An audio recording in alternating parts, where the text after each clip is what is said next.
Green mediation ചാനലിന്റെ നാട്ടുകാഴ്ചകളിലേക്ക് സ്വാഗതം. എത്ര മനോഹരമായ കാഴ്ചയാണല്ലേ. നമ്മൾ ഒരുപാട് നാളിന് മുമ്പ് കണ്ടുകൊണ്ടിരുന്ന ആ കാഴ്ചയൊക്കെ വീണ്ടും കാണുമ്പോൾ നമുക്ക് ഭയങ്കര സന്തോഷമാണ്. നമ്മുടെ വയൽ കൃഷിയും വയൽ പാട്ടും അതുപോലെ തന്നെ ഈ കറ്റമെതിക്കലും ഒക്കെ നമ്മുടെ കേരളത്തിന്റെ ഒരു തനതായ സംസ്കാരമായിരുന്നു. പക്ഷെ ഇന്ന് അതൊന്നും കാണാനില്ല, അപൂർവമായ കാഴ്ചകളായി മാറിയിരിക്കുന്നു. തമിഴ്നാട്ടിലൊക്കെയാണ് ഇപ്പോൾ ഇതുപോലെയുള്ള കാഴ്ചകൾ. പക്ഷേ ഞാൻ ഇങ്ങനെ വരുമ്പോൾ കടക്കിൽ നിന്നാണ് ഈ കാഴ്ച നിങ്ങൾക്ക് പകർത്തി തരുന്നത്. കടക്കൽ കൃഷിഭവന്റെ കൃഷിയാണ് 1 ഏക്കറിൽ. അതായത് നമ്മൾ കടക്കൽ കിളിമരത്തുകാവ് ക്ഷേത്രത്തിന്റെയും കടക്കൽ ദേവീക്ഷേത്രത്തിന്റെയും ഇടയ്ക്കുള്ള പൈലേരകളുണ്ട്. അവിടെ മിക്കവാറും എല്ലാം നെൽകൃഷിയുള്ള സ്ഥലമാണ്. അപ്പോൾ ഇത് ആ വയൽ പാട്ടത്തിനടുത്ത് വയൽ കൃഷിയെ കുറിച്ച് നമ്മൾ കൂടുതലൊന്നും പറയേണ്ടതില്ല. കാരണം നമ്മുടെ കേരളത്തിന്റെ തനത് കൃഷിയായിരുന്നു ഒരു കാലത്ത്. നമ്മുടെ പുതിയ തലമുറയ്ക്കൊന്നും ഇതിനെപ്പറ്റി വലിയ ഗ്രാഹ്യമൊന്നുമില്ല. കാരണം ഇന്നത്തെ കാലത്ത് നമുക്ക് ഒന്നിനും സമയമില്ല.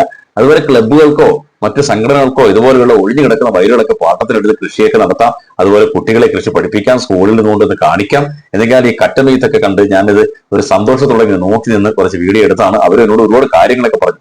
പല സ്ഥലത്തുള്ളവരാണ്, കരുനാപ്പള്ളിയുള്ള ചേച്ചിമാരാണ് നിൽക്കുന്നത്. അവർ ഇവിടുത്തെ കൃഷിഭവനിലേക്ക് മാറ്റം കിട്ടി വന്നവരാണ്.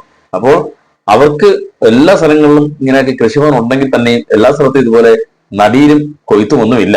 നമ്മുടെ ഫാമുകളിലൊക്കെ പച്ചക്കറി കൃഷികളൊക്കെയാണ് ചെയ്യുന്നത്. വലിയ ഫാമുകളൊക്കെ ഉണ്ട്, കോട്ടുക്കൽ പോലെയുള്ള സ്ഥലങ്ങളിലൊക്കെ. കൃഷിക്കാഴ്ചകളിൽ ഏറ്റവും മനോഹരമായ കാഴ്ച നെൽകൃഷി തന്നെയാണ്. എന്തെന്ന് വെച്ചാൽ ഇങ്ങനെ മഞ്ഞ കളറടിച്ച് നമ്മുടെ സ്വർണ്ണ കതിരണിഞ്ഞിങ്ങനെ നിൽക്കുന്ന പാടങ്ങൾ നോക്കത്താ ദൂരത്തോളം കിടക്കുന്ന കാണുമ്പോൾ ഭയങ്കര സന്തോഷമാണ്. പക്ഷേ നോക്കത്താ ദൂരത്തോളമുള്ള പാടം കാണാൻ ഇന്ന് തമിഴ്നാട്ടിലേക്ക് പോകണം എന്ന് മാത്രം. എങ്കിലും നമ്മുടെ നാട്ടിൽ ഇതുപോലെയൊക്കെ കൃഷിയൊക്കെ ഉണ്ടെങ്കിൽ ഒരു ചെറിയ കൃഷി കണ്ടാലും മനസ്സിന് ഭയങ്കര സന്തോഷമാണ്.